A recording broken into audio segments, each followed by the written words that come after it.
In the previous episode, we went on an adventure all throughout the Nether to talk about the top 10 things that you can get. And between then and now, I have actually been back to the Nether twice.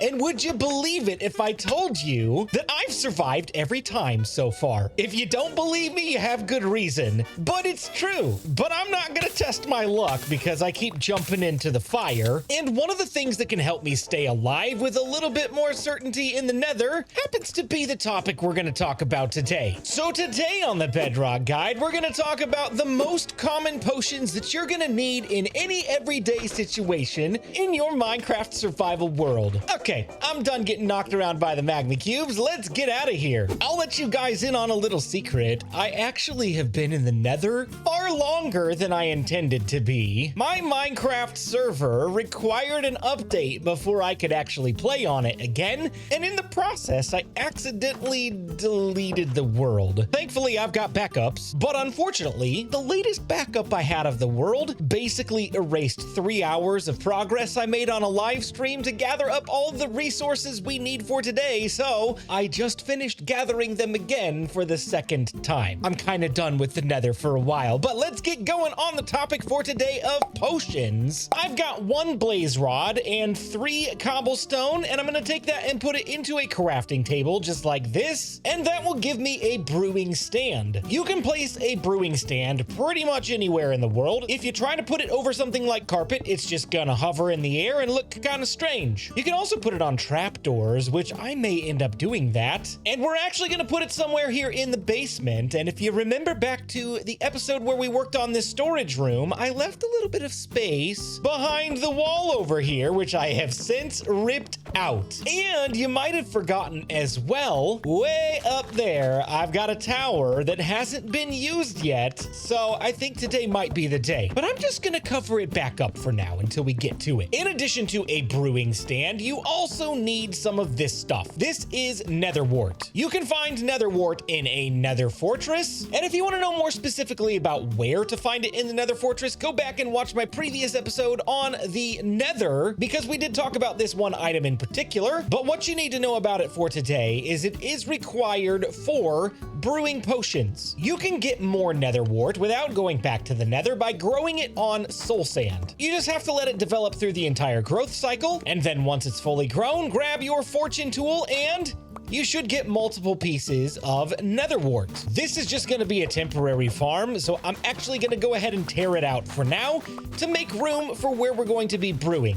Did I say make room? I totally meant make a room. And that's exactly what I did. I've got my potion brewing room all set up. Let me give you the quick tour. This is my potion brewing stand with a brewing stand sitting on top of it. I've got some storage back here for some of the basics. I've got a tiny nether wart farm here in the room with some storage for that. I've got storage for basic ingredients that we'll go over here shortly, and I've even got the tower all set up with barrels that will eventually be exclusively storage for potions. And something else that has nothing to do with potions at all, this is my patrons and YouTube members book. It is about time. I have listed out all of the tiers and all of the members of those tiers from Patreon and YouTube members in this book, and my goodness, that's quite a lot. A lot of these are actually gifted memberships as well from some pretty generous people in the community. So regardless of what tier you're at, huge shout out to all of you. Thank you so much. My plan eventually is to get these names actually onto some armor stands, but that dream is a little bit off in the distance for now. So this is my way of being able to get you in the world until we can make that happen. Okay, this is my potion brewing menu that I'm going to keep in the world so that when you download it, you can remember, and secretly so I can remember too, how to brew some of the specific potions that we use on a regular basis. And we're going to start with fire resistance. Every potion starts with a water bottle,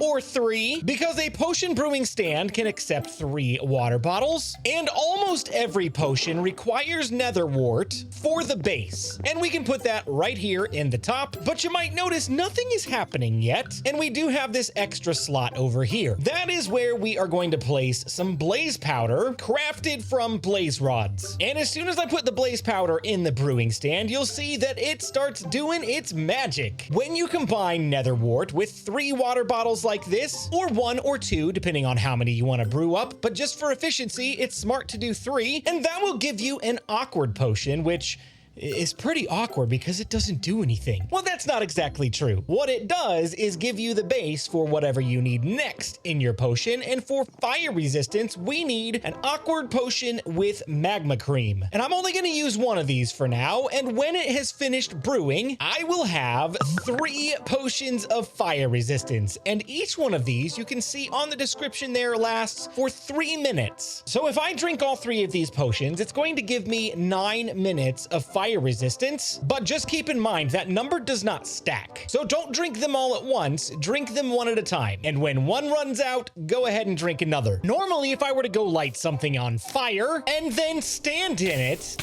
I'm gonna take some damage. This is the beauty of fire resistance. When I drink a fire resistance potion, BluJay gets these orange swirls around him and then becomes fireproof. I can light the ground on fire, stand in it all I want for up to 3 minutes. Go ahead, just wait. I'm gonna stand here for 3 minutes. Okay, fine, I won't stand there for 3 minutes, but also, in addition to just regular fire, I can stand on a campfire and not take damage. Or my personal favorite, I can jump into a lava hot tub. I am completely fireproof. This is incredible. Basically, anything in the game that will cause you to catch on fire or take fire damage, you're going to be completely resistant to it. This is really good for situations like this, where maybe you have to pillar out forward over a long distance across a lava lake. You definitely don't want to fall in when you're way out in the middle. A fire resistance potion basically removes all risk of falling into the lava and taking any kind of damage. Don't do as I do. Sinking to the bottom of a lava lake, that's a terrible idea. Don't do it. Unless you have fire resistance, of course. Just like the previous potion of fire resistance, this next one starts with an awkward potion. And you probably forgot by now, but at the time you were probably wondering, what are you going to do with all these pufferfish at the AFK fishing farm, Blue? Well, I'm just gonna toss this pufferfish right into the brewing stand, and we're gonna get potions of water breathing. So with this potion of water breathing, I can drink it up and then jump into the water, and I will not lose any air for 3 minutes, which means I never have to come up to the surface. This is great in situations like this, where maybe I want to go drowned hunting to get some nautilus shells, or maybe try to get a trident, or honestly, it just allows you to stay underwater longer so you can explore a part of the Minecraft world that is much more difficult to explore when you gotta take air into consideration. It just makes your life a whole lot easier. Just like the fire resistance, it's gonna be very important to keep track of time, because if you're underwater and you can't get back to the surface, it's not gonna be good for you. I mentioned earlier that you can't stack the same potion to extend the length, but you can stack 2 different potions to give you multiple effects at the same time, which is what we're gonna do with night vision. If I take a carrot and then 8 golden nuggets and surround it in a crafting table, you will get a golden carrot. And when you brew a golden carrot into 3 awkward potions like this, it will do something to improve your vision, which, funnily enough, that is a misconception in real life. Carrots don't actually improve your eyesight, they just keep your eyes from getting worse. So kids, eat your carrots if you want your eyes to stay healthy. No, you're not gonna get Superman vision, but it's still good for you and you should do it. Eat your carrots. This is how I always remember this recipe, because the carrot thing, it's something people talk about all the time with improving your vision. This will give you potions of night vision. A potion of night vision is going to let you see things at night as if it were daytime. And you can see actually way better what's under the surface of the water when you have night vision. And combined with water breathing, you're going to be able to stay underwater for a very long time, even venturing down into the darkest places of the world, and you're going to be able to see everything just fine without having to carry any torches or worry about light at all. Did I just hit that dolphin? Did I hit that dolphin, or did it die on the... Did I do that? Whoopsie. Oh, hey, diamonds. I can't believe that just happened.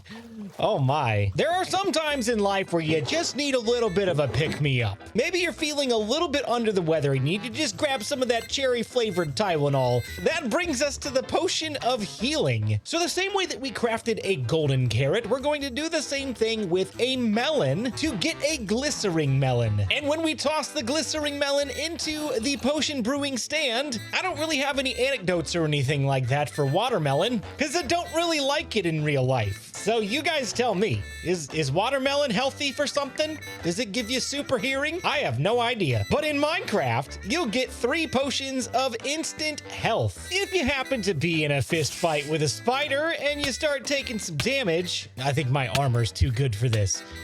Oh, if you happen to get in a fist fight with a creeper instead, you're gonna leave a hole in the ground for 1. And for 2, you can drink a health potion and recover 4 health, which is a total of 2 hearts. And then you still have to clean up this. Is there a potion of creeper repair? If not, that's my next suggestion for the next update. I ran out of dirt.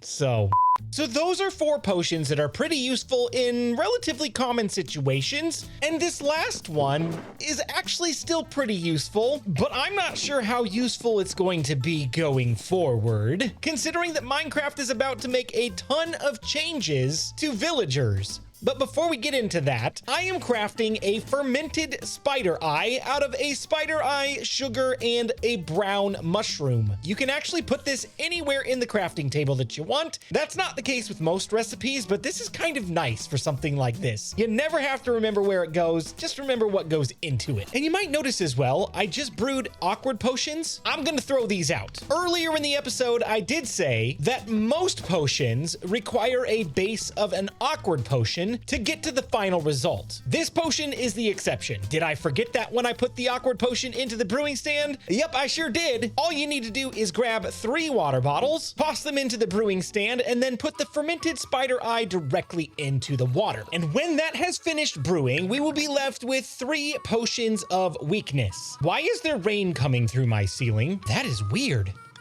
Oh, it's gone. That was really weird. Anyway, potions of weakness are not really something you're gonna want to use on yourself. Unless you just want to make yourself weak, don't drink these. So, what good are potions of weakness? Well, before we get into that, we need to talk about modifiers. And you're saying, BluJay, modifiers? What's that? There are a few items in Minecraft that are considered to be modifiers for potions, and I have access to 3 of them right now. The first one is gunpowder, the second one is glowstone, and the third one is redstone. Yes, I know I put those in my hotbar out of order, but I've got a reason for it, and the reason is because I put them in the wrong order in the first place, but that's fine. Just click the like button and it'll all be okay.